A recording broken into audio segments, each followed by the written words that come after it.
Hi everyone, I'm Bodine Victoria and this is my pot. Welcome to my kitchen. Today we are going to be taking a trip to West End, Grand Bahama for pancake. Now, we're not physically going to take this trip. I just want to say that the borders are open for domestic travel, and I can tell you I am so excited about the prospect of getting back into Grand Bahama with everything that they have to offer, from fishing in on the rocks to conch salad in West End, and of course pancake and fried fish. And because I'm not there now, I'm going to be showing you how I make my version, which cannot compare to the original, but I can tell you it is enough to satisfy that craving until I'm able to jump on the plane and make it all the way to Grand Bahama. Now you can get regular pancake. Today I'm going to be doing banana pancake, and there are multiple recipes that you can use. So it's time to get started. For today's recipe, you're going to need one overripe banana. The riper the banana is, the better. Now, I have one here that's pretty ripe. It's pretty soft, but it's not the type of ripeness that we need. You want one that is super just mushy and just about ready to ferment, almost like you can smell the sugar in it. That's what you need. And speaking of sugar, you're going to need literally 1 tablespoon of sugar. If you have a super ripe banana, you don't need more than a tablespoon. Add 1 cup of flour, all-purpose flour is fine, a pinch of salt, baking powder, about a teaspoon. You're also going to need some coconut oil to fry these in. You can use vegetable oil. You can use whichever oil you want, but coconut oil, that's a Bahamian thing, okay? You're going to use a teaspoon of cinnamon, about ½ a teaspoon of nutmeg, and it's not necessary. I just like the taste of bananas, cinnamon, and nutmeg together. And you're going to need ½ a teaspoon of vanilla. You're also going to need maybe about 3 tablespoons of water, but you're going to add them in because this particular recipe, you don't need a super watery pancake because it's a pancake. Let's begin. We're going to start with the banana. You're going to peel it and you're going to put it into the bowl. See that? It's going to be a tablespoon of sugar. Y'all thought I was going to use the measuring spoon, eh? Nope. And now we're going to mash our bananas. I didn't pull the fork out, so y'all please forgive me. After that, here's where we're going to start to mix. So we're going to do this all in the same bowl because we're not dirtying a bunch of dishes. So we're now going to add our cup of flour. Try to make it as even as possible. So that's our cup of flour. You're going to add your pinch of salt.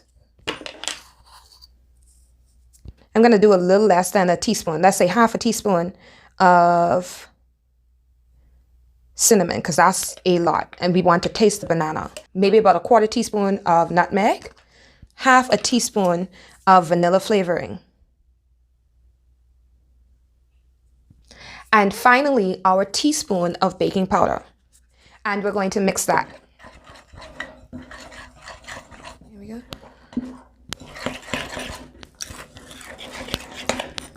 We've added the water to the batter. I want you to look at the consistency, okay? It's still kind of firm, but it still falls off of the spoon.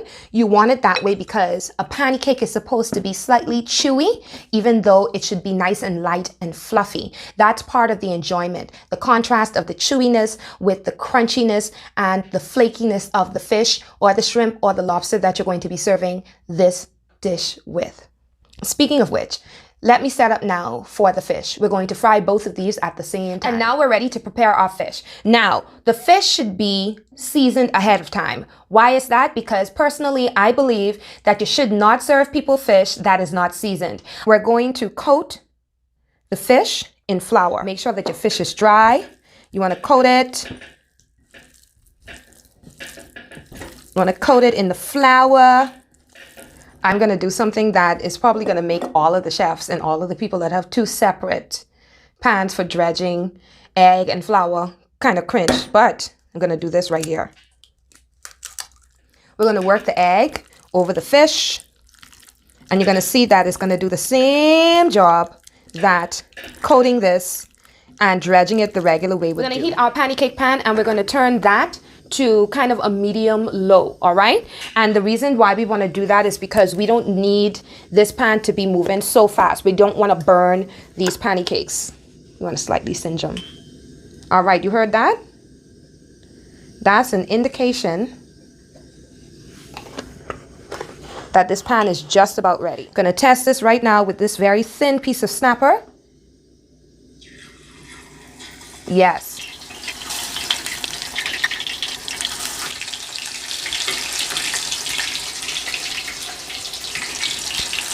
We're gonna turn our fish.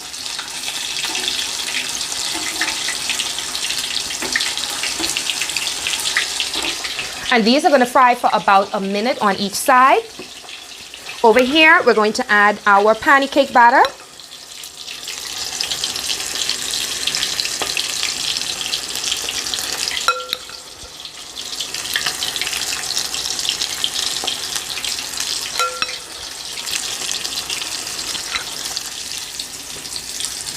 Don't mind the fact that they may seem a little bit hard. It takes some time for the fish to come to terms with what's going on in their lives.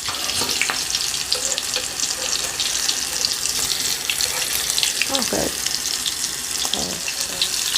A good banana pancake should have a little bit of a brown char around the sides. It should be nice and gooey on the inside because it's a pancake. And just like that, we have the perfect snack for those long leisurely trips into West End Grand Bahama, where you can find people fishing for snappers and grunts and whatever they can find on the rocks. You can get fresh conch salad. You can get pickled conch. I ain't gonna fool with that because that's a serious West End thing, and I had to see it to believe it. But of course, if you go to the Chicken's Nest, you can get the authentic fried fish and pancake. This is my rendition right here. And remember, a pancake ain't a pancake if it's super fluffy on the inside. It's supposed to be almost chewy, and that's part of the enjoyment. And if you look, I have some that are kind of blackened around the edges. You can ask for them to be this way, or you can get yours, you know, kind of standard in like the brown. These are the banana pancakes. You can try the guava pancakes, the regular or the original pancakes. That's it. So gonna pick up one of these pieces of fish and dunk it right in here. Sweet, savory, sauce. It's a good time. Thank you so much to Carmel Churchill, who is doing a phenomenal job making sure that I want to go back to Grand Bahama, to Ginger Moxie and the entire Visit Grand Bahama Island team and the tourism team, everybody who is highlighting the beauty of Grand Bahama. I soon reach, okay? Don't mind us. If you enjoyed this video, don't forget to like it.